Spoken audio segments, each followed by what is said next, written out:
हाँ जी बेटा। तो आज हम लोग स्टार्ट करेंगे अपनी अकाउंट्स का एक बहुत ही इंपॉर्टेंट और बहुत छोटा सा चैप्टर।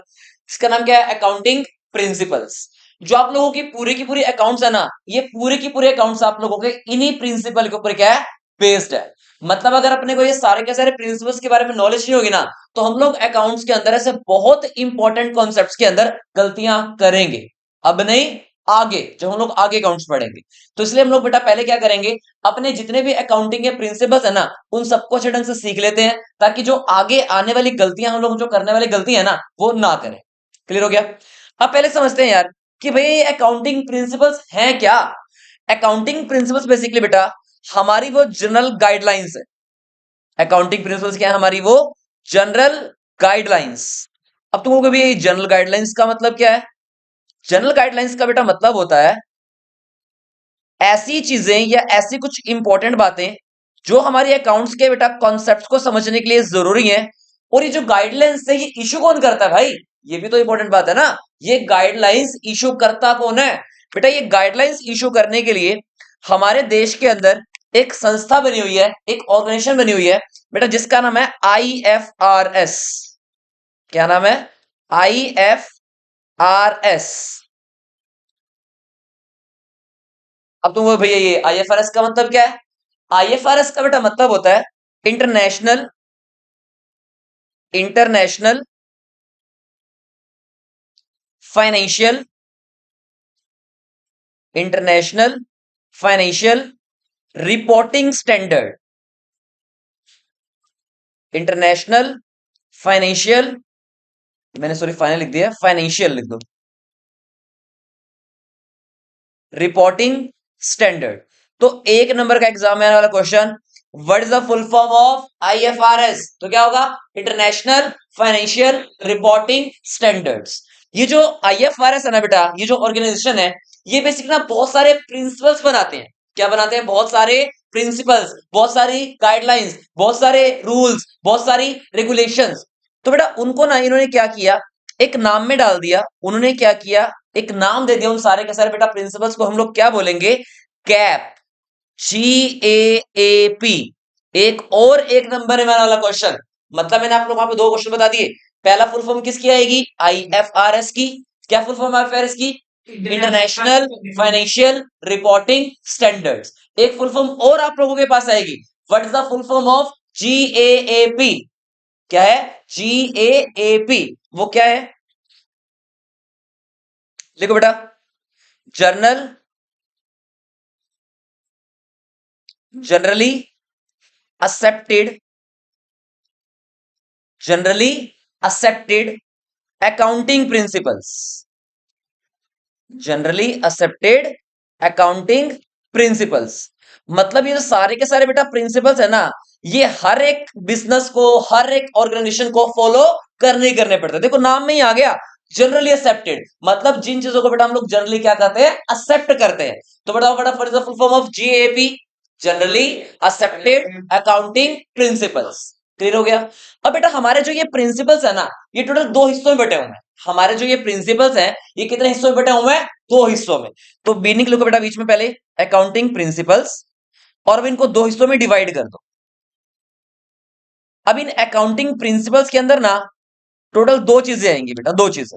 सर क्या क्या है वो दो चीजें? बेटा एक तो होते हैं हमारी अकाउंटिंग के कॉन्सेप्ट्स। एक होती है अकाउंटिंग कॉन्सेप्ट्स। लिखो, the first one is accounting concepts and second one is accounting conventions. Second one is accounting conventions. तो आप लोगों को बेटा एग्जाम के अंदर अब ये दोनों चीजें पढ़नी पड़ेंगी, क्योंकि एग्जाम में कुछ भी पूछेगा।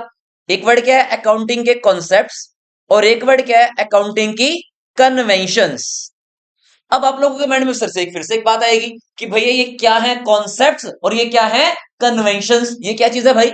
अब आप लोगों को बड़ा सिंपल सा, बड़ा प्यार सा एग्जांपल देता हूं। पहले एक बार समझ लेते हैं ये चीजें हैं क्या। देखो, बेसिकली बेटा कॉन्सेप्ट्स का मतलब होता है ऐसी चीजें जो यूनिवर्सली ट्रूथ है। क्या बोल रहा हूं? Universal truth. लो जी, मतलब जो हर एक ऑर्गेनाइजेशन को फॉलो करनी ही करनी पड़ेगी। चाहे वो अंबानी हो, चाहे वो अडानी हो, चाहे वो केडीआर हो, चाहे वो कोई भी कंपनी, कोई छोटी से छोटी, कोई बड़ी से बड़ी कंपनी हो, हर एक कंपनी को बेटा जो भी हमारे अकाउंट्स ने कॉन्सेप्ट दे रखे हैं ना, उनको मानना ही पड़ेगा। अब एक बात बताओ, मान लो हमारे इंडिया में ना सबसे मोटा पैसा जिस बंदे के पास है वो कौन है? हमारा अंबानी।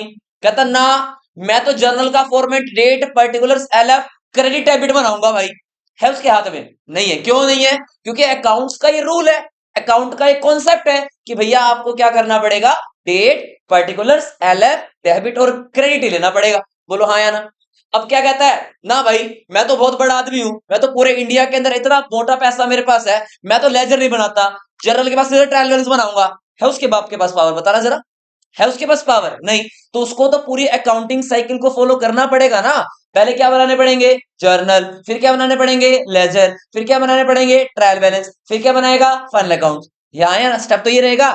अब एक छोटा सा दुकानदार है, उसको अपनी अकाउंटिंग करनी है, उसने भी सीए रखा हुआ है, बताओ उसको भी एक ट्रांजेक्शन फॉलो करनी पड़ेगी, यही प्रोसेस फॉलो करना पड़ेगा। बोलो हाँ या ना? पक्का है? 100% समझ में यहाँ तक की बात आप लोगों को? तो कहने का मतलब समझने की कोशिश करो, मैं कहना क्या चाह रहा हूं। बोलो मैं क्या कहना चाह रहा हूं, कि जितने भी अकाउंटिंग के बेटा कॉन्सेप्ट्स हैं वो क्या होंगे? यूनिवर्सल ट्रूथ होंगे, जो हर एक ऑर्गेनाइजेशन को फॉलो करने पड़ेंगे। क्लियर हो गया?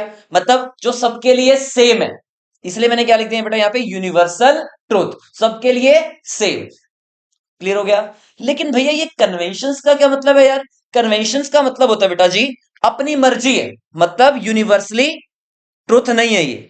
मतलब यूनिवर्सली नॉट एप्लीकेबल, लिख लो, यूनिवर्सली नॉट एप्लीकेबल। अब क्या मतलब बेटा यहाँ पे यूनिवर्सली नॉट एप्लीकेबल का? आप इनको फॉलो कर भी सकते हो और इनको फॉलो नहीं भी कर सकते, आपकी मर्जी है। समझ में? एक सिंपल सा एग्जांपल देता हूं, जरा एक बात बताओ, हमारे जितने भी स्कूल्स हैं, मैं सीबीएसई की बात कर रहा हूं, हमारे जितने भी स्कूल्स हैं, मान लीजिए आप लोग क्लास 12th में, ठीक है, और एग्जाम्स बताना जरा, सबके सेम होते हैं अलग अलग होते हैं? सेम होते हैं। मान लो हमारे जींद में सबसे टॉप मोस्ट स्कूल, मैं डीवी फॉर एग्जांपल मान लेता हूं, मान लो डीवी स्कूल टॉप मोस्ट पे आता है, क्या डीवी का प्रिंसिपल जाके सीबीएसई को कह देगा ना भाई मैं नहीं मानता तुम्हारी बात, मैं तो पेपर अपने हिसाब से कराऊंगा? बोलो क्या उसके हाथ में है? यस और नो? उसके हाथ में नहीं है। इसे एक बात बताओ जरा, एक बात बताओ जरा, क्या गोपाल स्कूल वालों के हाथ में है क्या? हाँ भी बोल दे सीबीएसई को, ना भाई पेपर मैं अपने हिसाब से कराऊंगा, तुम अपना जो डिट शीट बनानी है बनाओ, मैं तो अपने हिसाब से पेपर कराऊंगा भाई। है उसके पास पावर या नहीं है? तुमको कि सर पावर नहीं है। अच्छा सर एक बात बता ना, हमारा सीबीएसई एक बात कहता है सभी स्कूल्स को, सुनो भाई, आपने क्या करना है, सभी स्कूल के एसए 1 लेने हैं, आपको क्या करना है, सभी स्कूल की प्रैक्टिकल फाइल्स बनवानी है, आपको क्या करना है, एट द एंड क्या लेने पड़ेंगे आप लोगों के, लास्ट में क्या होते हैं, प्री बोर्ड्स होते हैं, वो लेने हैं। उसके लिए क्या बोल दिया गया, आपकी मर्जी है, मतलब लेनी तो है। अबे यार, करना एक बार इसको बंद, लाइट बेटा बंद करना एक बार।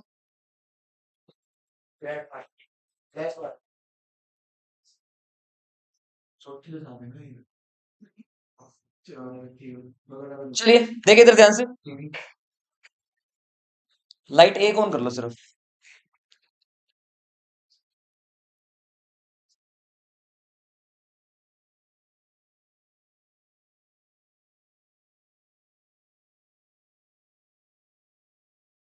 यहां तक सारी बातें समझ में आ गई हैं? तो बताओ जरा, अकाउंटिंग प्रिंसिपल्स क्या है बेटा? वो जनरल गाइडलाइंस जो कि हर एक बिजनेसमैन को फॉलो करनी ही करनी पड़ती हैं। अब अकाउंटिंग प्रिंसिपल्स को मैंने कितने हिस्सों में डिवाइड किया है? दो में। बताना कौन कौन से हैं वो? एक अकाउंटिंग कॉन्सेप्ट्स और एक अकाउंटिंग की कन्वेंशंस। बताना जरा कॉन्सेप्ट्स क्या होते हैं? वो यूनिवर्सल ट्रूथ आइटम जो हर एक के लिए क्या है बेटा, बिल्कुल सेम, मतलब चाहे वो कोई भी बिजनेसमैन हो, चाहे छोटा हो बड़ा हो, हर एक के लिए वो कॉन्सेप्ट्स क्या रहेंगे, बिल्कुल सेम रहेंगे। लेकिन कन्वेंशंस का मतलब क्या है, कि आप उस चीज को बेटा फॉलो कर भी सकते हो और नहीं भी कर सकते हो, मतलब अपने एंड पे आप चेंज भी कर सकते हो। मतलब ये चीज हर एक बिजनेसमैन के लिए अलग भी हो सकती है और अलग भी हो सकती है। समझ में आया? तो ये क्या होती है फिर? कन्वेंशंस। एग्जाम्पल मैंने क्या बताया? सीबीएसई के मेन एग्जाम्स क्यों कॉन्सेप्ट है या कन्वेंशन है, जल्दी बताओ। सीबीएसई के मेन एग्जाम्स कॉन्सेप्ट्स है, क्योंकि हर एक के लिए सेम है। क्लियर हो गया? बताओ जरा, सीबीएसई के लिए कन्वेंशंस क्या क्या चीजें हैं, कि आप अपनी मर्जी से जब मर्जी प्री बोर्ड कराओ, जब मर्जी एसए 1 कराओ, जब मर्जी एसए 2 कराओ, जब मर्जी प्रैक्टिकल लो, वो आपकी मर्जी है। समझ में आया? ये सारी चीजें क्या है, कन्वेंशन है। अब तुम्हारे जैसे बेटा S7 होंगे, अब किसी स्कूल के एग्जाम 12 से स्टार्ट है, किसी स्कूल के एग्जाम 17 से स्टार्ट है, किसी स्कूल के एग्जाम 13 से स्टार्ट है, तो बाउंड तो नहीं है ना कि एक ही डेट है सभी की, नहीं। लेकिन प्रैक्टिकल, सॉरी, जो आप लोगों के फाइनल एग्जाम्स होंगे, जो 12th के एग्जाम्स होंगे फाइनल, वो सभी के सेम दिन। क्लियर हो गया? चाहे वो कोई नरवाना में बैठा है, चाहे कोई हिसार बैठा है, चाहे कोई पानीपत बैठा है, चाहे कहां मर्जी बैठा हो, सबके सेम पेपर हो। बोलो यहां तक मेरी बात समझ में आ गई है या नहीं? कॉन्सेप्ट्स और कन्वेंशन में डिफरेंस क्लियर हो गया? क्या है? चलिए अब बेटा इसके अंदर फटाफट से नाम लिखते चलो मेरे साथ साथ, क्या क्या चीजें आएंगी। अब हम लोगों को ना बहुत सारे बिजनेस के कॉन्सेप्ट्स और बहुत सारे बेटा हमारे बिजनेस की कन्वेंशंस के बारे में पढ़ना है कि क्या क्या होते हैं हमारे कॉन्सेप्ट्स, क्या क्या होंगे कन्वेंशंस। चलिए उसके लिए मैंने आप लोगों के लिए ना एक पूरी पीपीटी रेडी की है, तो उस पीपीटी के हिसाब से समझते हैं कि क्या क्या नाम क्या क्या आएगा। मैं आप लोगों को बताता चलूंगा कि किस पॉइंट में आपको क्या क्या डालना है। ये पूरा फुल लेंथ पेज खाली छोड़ दो जो आपने जहां पे लिखी है सारी चीजें। अब नेक्स्ट पेज पे आ जाइए, जहां पे सारी चीजें लिखी है आपने उसको खाली छोड़ दो। 4 लाइन रह गई हैं, जितनी भी रह गई हैं उतनी खाली छोड़ दो, नेक्स्ट पेज पे आ जाओ।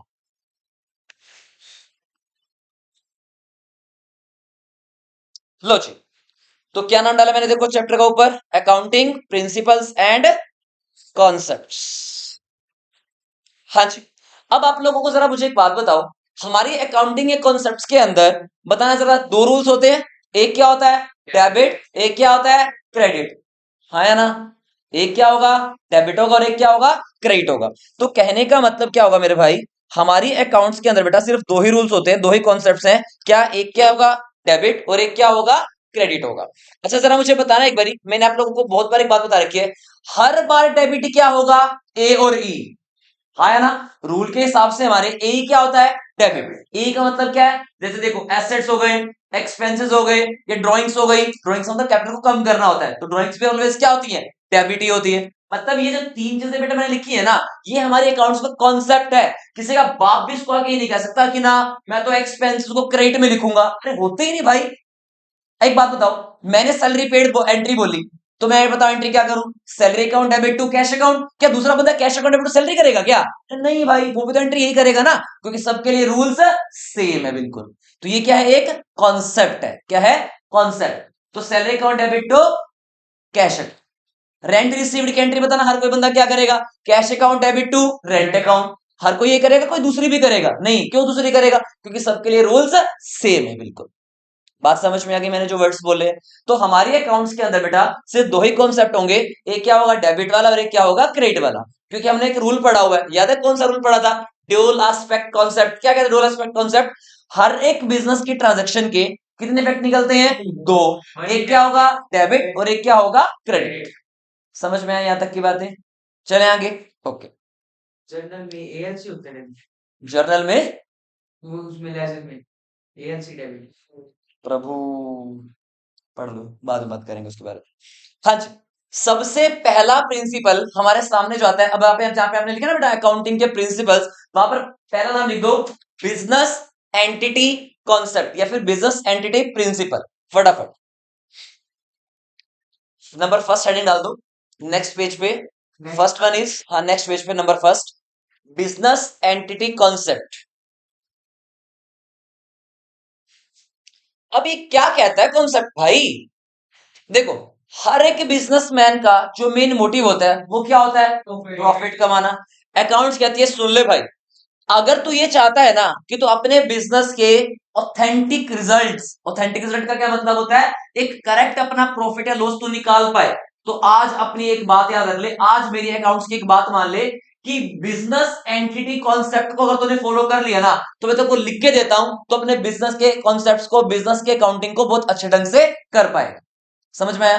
तो ये कहता क्या है यार कॉन्सेप्ट, ये पता है क्या कहता है, सुन भाई, ये तेरा क्या है, बिजनेस, और यहां पे तू कौन है, बिजनेसमैन, इन दोनों को अलग रख। बिजनेस एंटिटी कॉन्सेप्ट क्या कहता है कि बिजनेस और बिजनेसमैन ये दोनों अलग अलग चीजें हैं। मतलब ये अपने आप में क्या है, एक अलग एंटिटी है, और ये अपने आप में क्या है, एक अलग एंटिटी है। मतलब अगर तू अपने कोई खर्चे कर रहा है तो उसको बिजनेस में मत डाल, और अगर बिजनेस के कोई खर्चे कर रहा है तो अपने यहां पे मत डाल। ये बात मेरी याद है, बिजनेस और बिजनेसमैन दोनों को क्या मान ले, एक अलग एंटिटी मान ले। अगर तेरे को बिजनेस से कुछ पैसों की रिक्वायरमेंट भी है तो तू ले ले, तेरे को मना नहीं करेंगे, लेकिन उसको तू बिजनेस में दिखा, उसको तू ड्रॉइंग्स मान ले। ताकि तू पैसा उसको ऐसा समझ ले कि मैंने ये पैसा कहीं से लोन लिया है, ताकि उस पैसे को वापस कर दे। बात समझ में? क्या कहना चाह रहा हूं कि बिजनेस और बिजनेसमैन बेटा क्या है, एक सेपरेट लीगल एंटिटी है। और जितनी भी ट्रांजैक्शंस बेटा बिजनेस के अंदर हम लोग रिकॉर्ड करेंगे, पता ना वो किसके पॉइंट ऑफ व्यू से करेंगे, बिजनेस के या बिजनेसमैन के। तुम कहोगे भैया बिजनेस के, तो जरा इस लाइन को पढ़ो क्या लिखा हुआ है। ये कहता है this concept assumes that for accounting purpose business enterprise यानी कि आपका business and its owners, owners मतलब मालिक, businessman, are two separate independent entities, मतलब ये एंटिटी अलग है और ये एंटिटी अलग है। लेकिन बिजनेस के अंदर जितनी भी ट्रांजैक्शंस बेटा रिकॉर्ड होंगी वो किसके पॉइंट ऑफ व्यू से रिकॉर्ड होंगी, बिजनेस के। यह बात याद रख लो, बिजनेस के, बिजनेसमैन के नहीं। समझ में आया? क्लियर हो गया? इसको नोट करो फटाफट, 1 मिनट के अंदर अंदर, जल्दी से जल्दी। हाँ जी, तो नोट कर लो जल्दी से। नहीं ये नोट कर नोटबुक में ही नोट कर लो जो मैंने लिखवा रहा हूं। कुछ वर्ड्स बोले मैंने अभी, जल्दी फटाफट। तो कह रहा दिस कॉन्सेप्ट एज्यूम्स दैट, जल्दी करो बेटा, for accounting purpose the business enterprise and its owners are two separate entities, thus the business and personal transaction of its owner are separate for each other। मतलब business के transactions अलग हैं और businessman की transactions अलग हैं। और हम लोग अपने अकाउंट्स के अंदर बेटा कौन से ट्रांजैक्शंस को लिखेंगे, बिजनेस की, ना कि बिजनेसमैन की ट्रांजैक्शंस को। समझ में आया यहां तक की बातें? एक काम करो, एक बार इसके बेटा फोटो क्लिक करके डाल दो ग्रुप में एक बार जल्दी से जल्दी, ये होमवर्क में हो जाएगा आप लोगों का काम करने का, ताकि टाइम वेस्ट नहीं कराना चाहता मैं।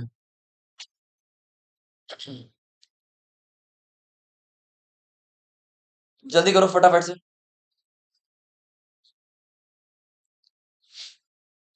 और लास्ट में मैं एक बात और लिख देता हूं बेटा, इसका एग्जाम्पल,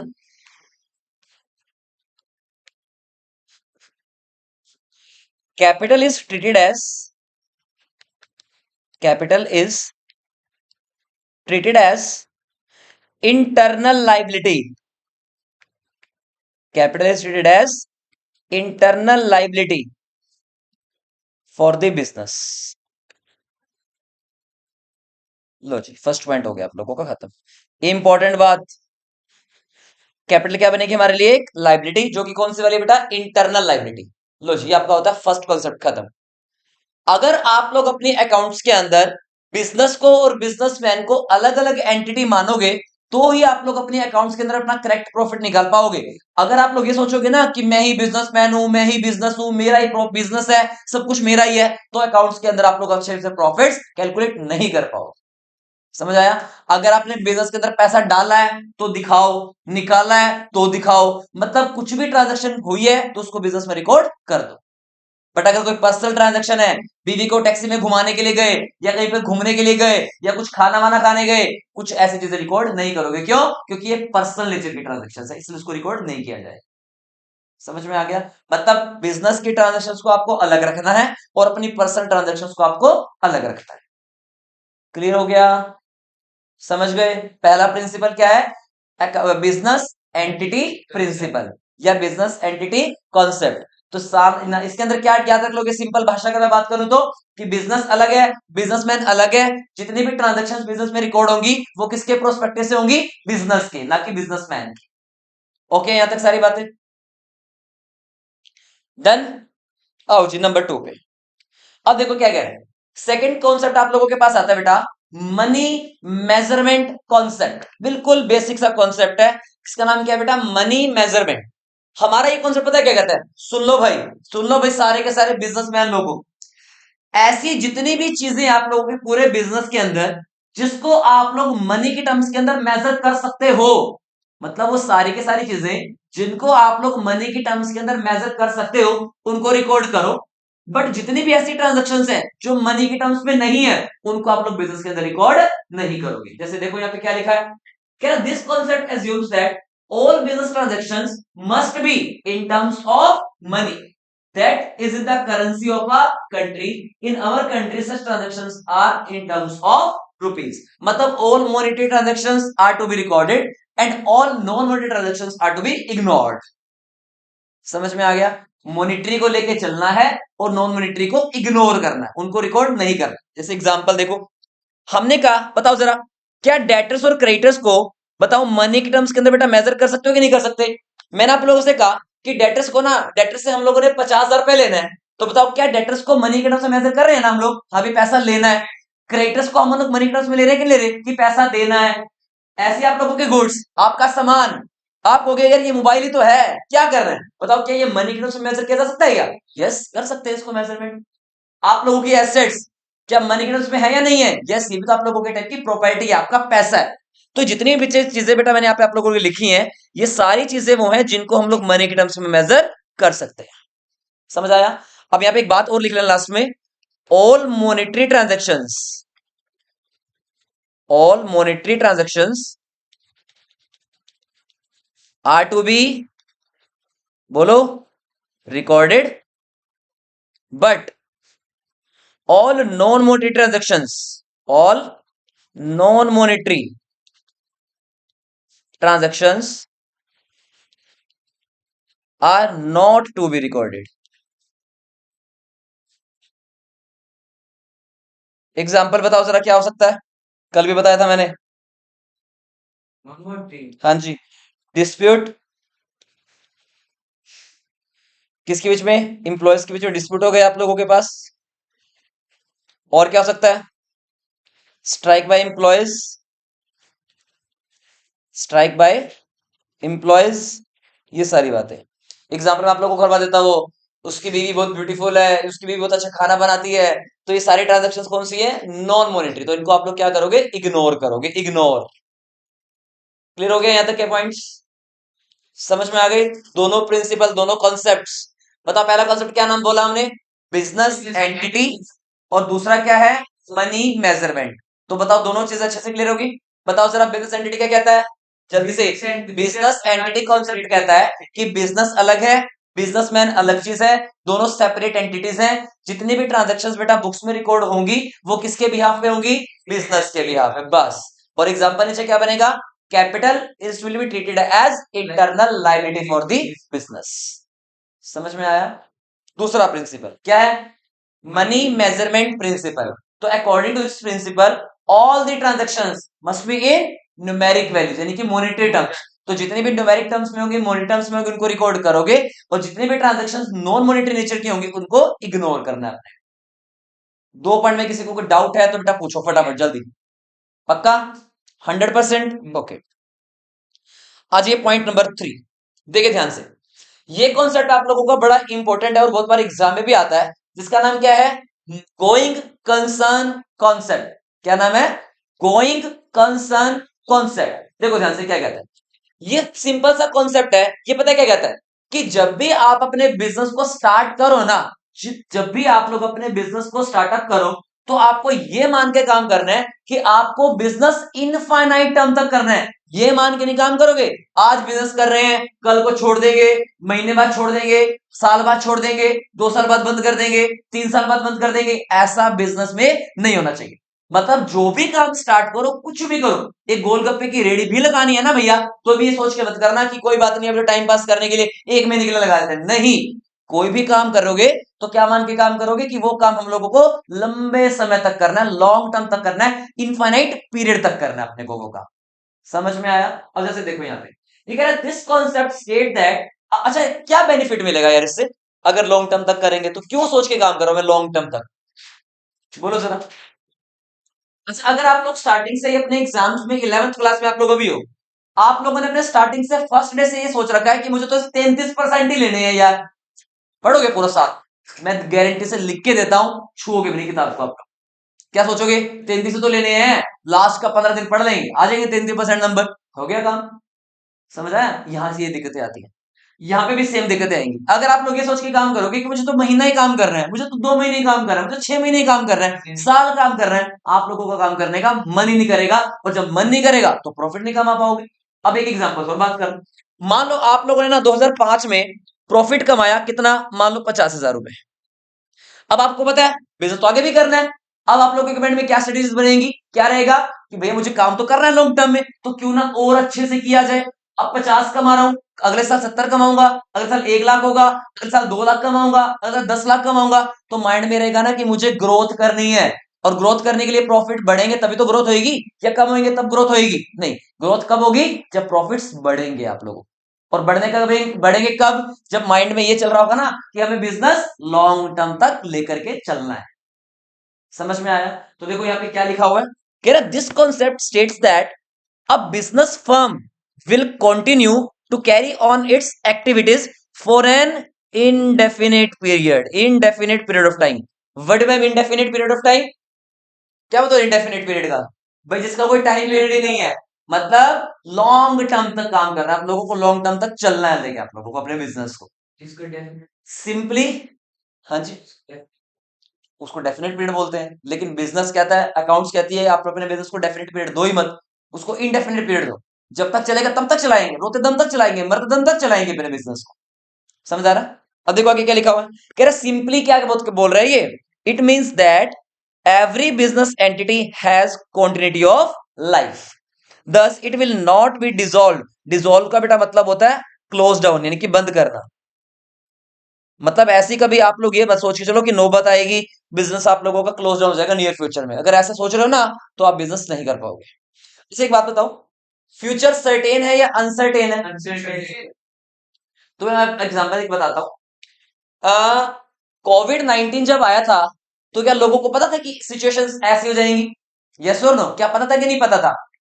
नहीं पता था कि सिचुएशन ऐसी होने वाली है। अब जैसे ही बेटा लॉकडाउन खुला, कोविड अभी खत्म नहीं हुआ था, अब मुझे अपना ये सेटअप स्टार्ट करना था पूरा का पूरा। अगर उस टाइम पे मैं भी ये सोच लेता, मैं तुम्हें अपना परफेक्ट एग्जांपल बता रहा हूं, एक परफेक्ट एग्जांपल जिसको वो बोल रहा हूं। अब मुझे अपना ये सेटअप स्टार्ट करना था, मुझे पता था कि मुझे इस पूरे कॉन्सेप्ट पर 10 लाख रुपए इन्वेस्ट करना पड़ेगा। छोटी रकम है कि 10 लाख, या बड़ी रकम है मेरे हिसाब से? बड़ी रकम है, छोटी रकम तो नहीं 10 लाख। अब अगर उस टाइम मैं भी ये सोच लेता यार कि ना ना अभी मत कर अजय यार, हो सकता है फिर से लॉकडाउन लग जाए, और लगा था, लगा भी था, मैंने अपना पूरा सिस्टम इन्वेस्टमेंट कर दिया, उस टाइम सही चीजें थी सारी की सारी, जस्ट विद इन 1 मंथ, 1 महीने के बाद जस्ट फिर से लॉकडाउन। सोचिए तो मेरे हालात हाथ पैर फूल गए थे कि इतना पैसा लगा दिया भैया, रिकवर कहां से होगा ये पैसा? हाँ या ना? तो अगर हम लोग स्टार्टिंग से बेटा ये सोच के काम करेंगे ना तो काम कर ही नहीं पाओगे, एक बिजनेस स्टार्ट तक भी नहीं कर पाओगे तुम लोग कोई भी। क्लियर हो गया? अब तो एक एग्जांपल तुम्हें और बता देता हूं। तो पता अभी गवर्नमेंट ने वो प्लास्टिक की जो पॉलिथीन होते हैं वो बैन कर दी है, अलाउड नहीं है वो। सबकी दुकान पे तुम देखा होगा वो आ गए हैं? तुम्हारी दुकान पे है? नहीं है, वो कैरी बैग्स आ गए हैं ना आजकल, तो वो कपड़े वाले आ गए थे, है ना? तो इसका मतलब जिन लोगों ने अपनी ताजी ताजी फैक्ट्री, मेरा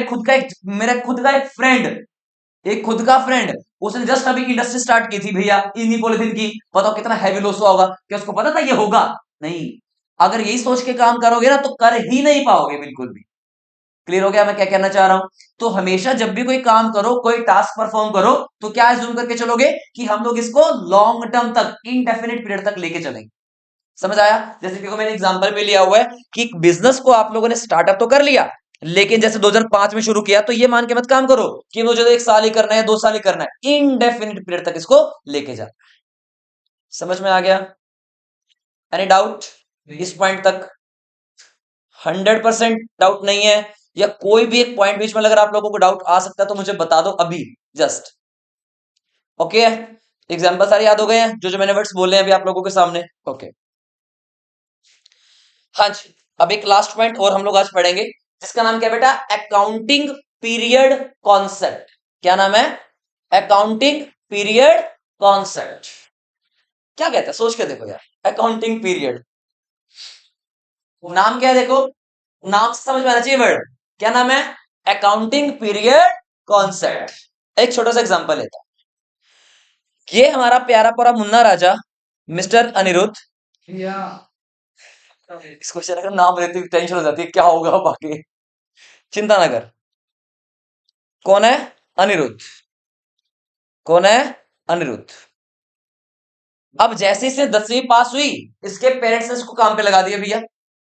अब काम पे थी, चाय वाला बन गया, ये चाय बांटता फिर रहा ना, अच्छा खासा मोटा बिजनेस खोल के दिया इसको। तो एक भले आदमी ने जाके इस बंदे से पूछा, सर कितना कमा लेते हो? कहता बाबूजी मुझे तो पता नहीं मैं कितना कमाता हूं, बस बिजनेस चला रहा हूं, बिजनेस कर रहा हूं, बस चलता चला जा रहा हूं, चलता चला जा रहा हूं, चलता जा रहा हूं। हमने कहा यार पता कैसे लगेगा? कहता जब मेरा मरने का दिन आएगा ना, तो मैं भगवान से वो एक दिन मांग लूंगा और पूछ लूंगा, भगवान मेरे को ये बात बता दी, मैंने पैसा कमाया कितना। हमने कहा भाई क्या करेगा तू जिंदगी में। मतलब अगर आज तू 11 साल का है या जितने का भी है, और मान लो तेरी मरने की उम्र हम लोगों की है 99 ईयर्स, मतलब जब तक तू बस चलता रहेगा चलता रहेगा चलता रहेगा चलता रहेगा चलता रहेगा चलता रहेगा, बस ऐसे ही होगा। हमने कहा भाई सबर रख, इतने साल इतने साल इतने साल, मतलब तेरे को अगर कोई पूछेगा कि तेरे को कितना प्रॉफिट हो रहा है, तो क्या कहेगा? मरने के टाइम पे पूछियो मेरे से, अभी नहीं पता मुझे क्या है क्या नहीं है। हाँ है ना? ऐसा पॉसिबल है? हमने कहा नहीं। अगर ऐसे काम करेंगे ना तो काम होगा ही नहीं ढंग से। ग्रोथ, अच्छा एक बात बताओ, क्या ग्रोथ हो पाएगी अगर ऐसे काम करेंगे? तो पता नहीं लग रहा है को कमा रहे हैं नहीं कमा रहे हैं, कुछ पता नहीं चल पा रहा है, बस चला जा रहा है चलता जा रहा है चलता जा रहा है चलता जा रहा है। नहीं, ऐसा नहीं होना चाहिए। मतलब क्या हुआ, एक तो इंपॉर्टेंट बात क्या, अब गवर्नमेंट टैक्स मांगने के लिए इस बंदे से, भाई टैक्स दे। कहता मेरे को तो पता नहीं मैं कितना कमा रहा हूं, जब मरूंगा ना उस टाइम ले रही होगी, क्या 99 साल में आ ले रही हो। भाई तो ठीक ठाक है। हाँ, अब ये बताओ, तो हमारी अकाउंट्स कहती है नहीं, ऐसे सिस्टम नहीं चलता बिजनेसमैन, ऐसे सिस्टम नहीं चलता। हर एक बंदे का मोटिव होता है क्या कमाना? प्रॉफिट कमाना। हर एक बंदे का मोटिव क्या है? प्रॉफिट कमाना। तो बेटा उस प्रॉफिट को कमाने के लिए आपको अपनी पूरी की पूरी बिजनेस की लाइफ को, पूरी की पूरी बिजनेस की लाइफ को, क्योंकि बिजनेस की लाइफ का मतलब क्या है? उसकी जितनी लाइफ है वही बिजनेस की लाइफ है। अगर मैं सिंपल से एग्जांपल से बात करूं, हाँ या ना, आज इसने अपना बिजनेस स्टार्ट किया यहां से, तो यहां तक की लाइफ, मतलब ये भी तो पूरी की पूरी किसकी लाइफ है? बिजनेस की लाइफ है। मानते हो इस बात को? तो हमारा बिजनेस सीधे सीधे एक बात कहता है, अकाउंट्स एक बात कहता है कि पूरी की पूरी बिजनेस की लाइफ को ना छोटे छोटे छोटे छोटे छोटे छोटे टुकड़ों में डिवाइड कर दो। क्या कहती है? पूरी की पूरी बिजनेस की लाइफ को स्मॉल स्मॉल टुकड़ों में भैया बांट दो इसको, ऐसे करके। जब तू 12वें साल में आएगा, जब तू 13वें साल में आएगा, जब तू 14 ईयर्स का होगा, जब तू 15 ईयर्स का होगा, जब तू 16 ईयर्स का होगा, 17, 18, 19, मतलब carry on as it is, आगे आगे आगे आगे चलता रहेगा। समझ में आया? अब हर एक साल के बाद एक काम कर, अपने बिजनेस को एनालाइज कर। हर साल में अब तू क्या कर, अपने बिजनेस को एनालाइज करने की कोशिश कर, तू कमा भी रहा है कि नहीं कमा रहा। मान ले तू चल रहा हो लॉस में, तू चलता जा रहा है चलता जा रहा है चलता जा रहा है, क्या फायदा होगा? और मुझे तो उम्मीद भी बहुत है तेरे से, तू लॉस में चल रहा होगा। भाई अगर तू लॉस में चल रहा है तो बिजनेस छोड़ दे, और अगर प्रॉफिट में चल रहा है तो और आगे बढ़ने की कोशिश कर, बट एटलीस्ट पता तो चले ना यार तू कितना कमा रहा है कितना नहीं कमा रहा। बोलो यस और नो। समझ में आया? तो अकाउंटिंग पीरियड अपने को बेटा सिंपल से एक बात कहता है कि पूरी की पूरी बिजनेस की लाइफ को छोटे छोटे छोटे छोटे टुकड़ों में डिवाइड कर दो, और वो छोटे टुकड़ा पता है क्या है? एक साल। छोटे टुकड़ा क्या है? एक साल। मतलब अपने पूरे बिजनेस की लाइफ को छोटे छोटे टुकड़ों में एक एक साल में डिवाइड कर दे, और हर एक साल बाद एनालाइज कर कि तूने कितना कमाया, लॉस में चल रहा है, प्रॉफिट में चल रहा है, या कैसे हो रहा है काम। अब देखो ध्यान से, मान लो जब इसने पहला साल बिजनेस का किया, तो बेटा इसको ना 30,000 का लॉस हो गया पहले साल में, और एक्सपेक्टेड भी था कि लॉस हो गया। अब इसने एनालाइज किया, यार ये लॉस मुझे हुआ क्यों, मैं तो सामान बेच रहा था, मैं तो सामान लॉस हुआ कैसे ये। अब जब ये चीजों को बेटा एनालाइज करेगा, इसने समझा कि मैंने ना अपनी दुकान में वर्कर्स फालतू के लगा रखे हैं, जिनको सैलरी मुझे फालतू की देनी पड़ती है। इसने कहा मैं खुद कर लूंगा, जाओ निकलो यहां से बाहर। ओके, अब उससे क्या प्लस पॉइंट हुआ? अगले साल बेटा जी क्या हुआ, उस चीज को ठीक करने से क्या हुआ, इस बंदे ने 40,000 का प्रॉफिट कमा लिया। अब इसको लग रहा है नहीं यार मेरे को 40,000 तो कम पड़ रहे हैं, इतनी मेरी मोटी बीवी है, उसके खर्चे पानी बढ़ रहे हैं दुनिया भर के, तो मुझे अपने बिजनेस को एक्सपेंड करना पड़ेगा, बढ़ाना पड़ेगा। बोलो यस और नो। अब जब बढ़ाने के लिए बताओ क्या बनाएगा, ये स्ट्रेटेजीज बनाएगा, प्लान्स बनाएगा कि कैसे मैं अपने बिजनेस को आगे बढ़ाऊं। अब उस बिजनेस को बेटा आगे बढ़ाया इसने, अगले साल इसने प्रॉफिट कमाया 70,000 का, फिर कमाया 1 लाख का, फिर कमाया 1.5 लाख का, फिर कमाया 2 लाख का। मतलब जैसे जैसे इसको पता चलता जा रहा है प्रॉफिट बढ़ रहे कि नहीं बढ़ रहे, बताओ जरा मुझे, यस और नो। आया ना? अब हमारी गवर्नमेंट कहती है भाई तेरे को हर साल क्या भरना पड़ेगा, टैक्स भी भरना पड़ेगा। तो हमारी अकाउंट्स ने एक बात कह दी कि भैया एक अकाउंटिंग ईयर हम लोग आपको दे रहे हैं, उसी अकाउंटिंग ईयर के बेसिस पे आप लोग क्या करोगे, अपनी अकाउंट्स को बनाओगे। समझ गया? हम चेक करेंगे कि आपने कितना कमाया, आप कुछ फ्रॉड तो नहीं कर रहे हो, आप कोई गलत काम तो नहीं कर रहे हो, ये सारी चीजें हम लोग वेरीफाई करेंगे, चेकआउट करेंगे। तो अकाउंट्स ने बताओ क्या बनाया, जल्दी बोलो कौन सा ईयर बनाया। अकाउंट्स ने ईयर बनाया भाई, 2 साल होते हैं। एक होता है हमारा कौन सा ईयर, कैलेंडर ईयर, जो कि 1 जनवरी से शुरू होता है और 31 दिसंबर को खत्म होता है। आप इस दिन अकाउंटिंग नहीं करोगे, आप इस बेसिस पे अकाउंटिंग नहीं करोगे। हमारा एक एक्ट बना हुआ है जिसको बेटा हम लोग कहेंगे इनकम टैक्स एक्ट। नाम क्या है? Income tax act 1961। इस एक्ट के हिसाब से हमारा जो ईयर बनेगा ना, अकाउंटिंग ईयर बनेगा, वो क्या बनेगा? 1 अप्रैल 2000 मान लो 20 अगर मैं लेता हूं, तो बेटा ये कब खत्म होगा? 31 मार्च 2021 में जाके खत्म हो। तो इस दिन आप अकाउंटिंग करोगे। समझ में आ गया? तो देखो क्या कह रहे हैं, कह रहे all the transactions are recorded in the books of accounts on the assumption that profits on these transactions are to be ascertained for a specified period।